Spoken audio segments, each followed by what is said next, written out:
Okay, so listen up.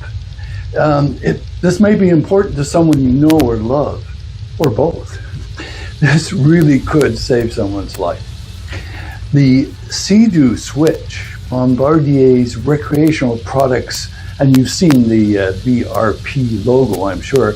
It's an innovative jet-driven pontoon-style watercraft introduced in 2022.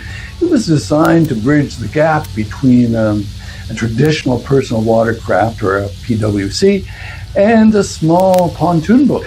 At this point, I should tell you that in 2003, Bombardier Incorporated sold its recreational products division to a consortium of investors, forming BRP Incorporated as a distinct independent company not associated with the aerospace. The switch has been a unique modular design and personal watercraft-like handling, and it's intended to appeal to a broad range of boaters.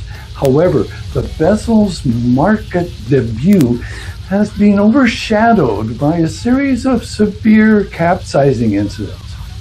This led to multiple fatalities and serious injuries, and prompted several urgent safety recalls from BRP in collaboration with regulatory bodies like the US Coast Guard and Transport Canada. Now, if you own one, you need to watch this. If you don't, then send to your boating friends. In the most recent incidents in September, 3 women were killed on a lake in Maine when one of the boats capsized. In 10 seconds, we'll see the cause of that problem. The Sea-Doo switch utilizes a tri-hull design with a center hull and 2 outboard sponsons. Sponsons are projections from the side of the watercraft to improve stability, buoyancy, and traction. A crucial design element is that these are segmented sponsons and are not completely sealed. They are designed to allow water to enter the craft at rest, theoretically adding ballast and stability. Now, when the vessel gets underway and planes, this water is supposed to evacuate. You can see what's coming, but first, let's have 10 seconds of this. Hi, it's Alan, and I sure hope you're enjoying our latest video. If you are, please give us a thumbs up and subscribe. We really need your support, and it doesn't cost you anything.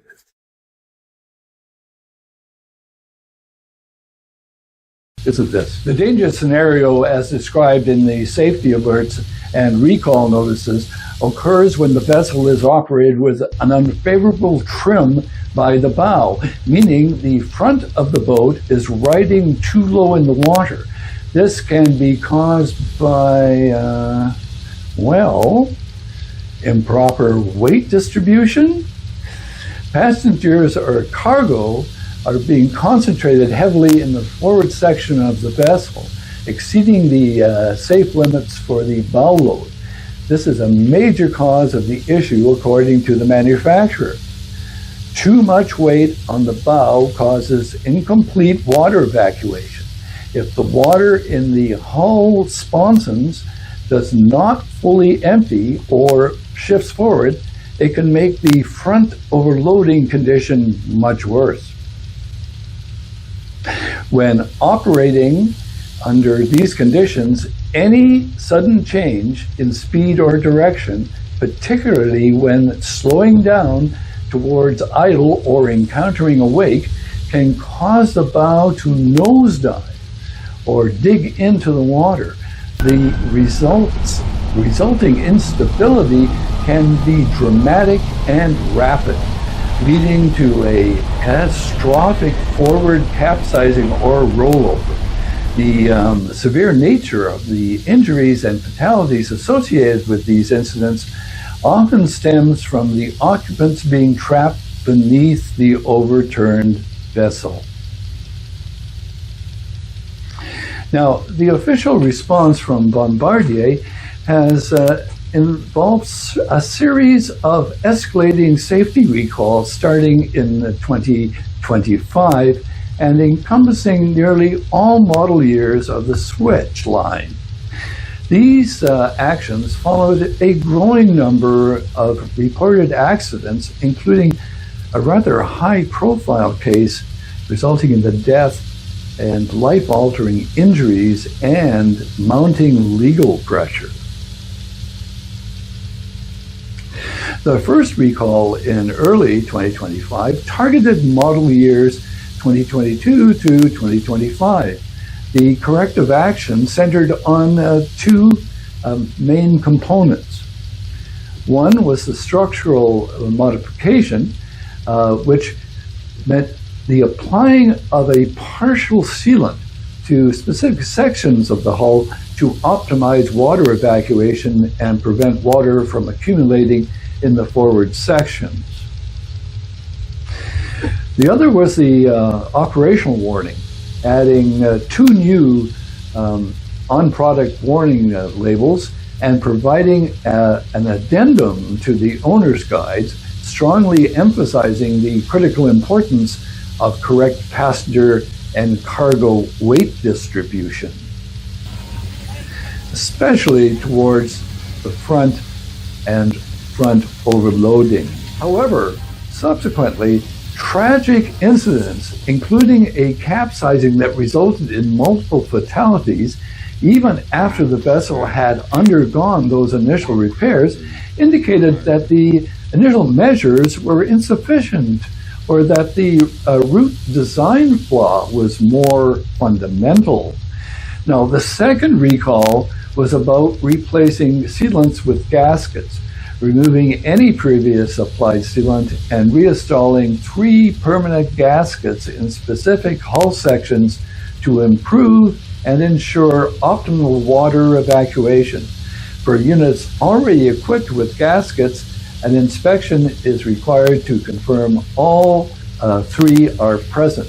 BRP urges all owners to have the mandatory repair performed immediately by an authorized dealer at no cost for parts or labor, stressing that the recall must be performed regardless of previous safety recall compilation. The United States Coast Guard strongly recommends that operators adopt stringent weight distribution practices, avoiding any trim by the bow and shifting weight towards the stern, and exercising extreme caution when any sudden speed or direction changes are made. Transport Canada also issued similar public warnings. While BRP maintains that the product complies with all relevant industry standards, the frequency and severity of capsizing incidents have forced continuous corrective actions and placed the product safety profile under intense scrutiny from both regulators and the boating public. Owners of affected models are universally advised to immediately schedule complete and the latest recall repair to mitigate the risk of catastrophic capsizing events. So, what do you think?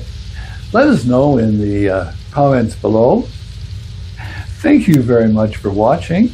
My name's Alan Stokel, and fair winds, my friends, fair winds.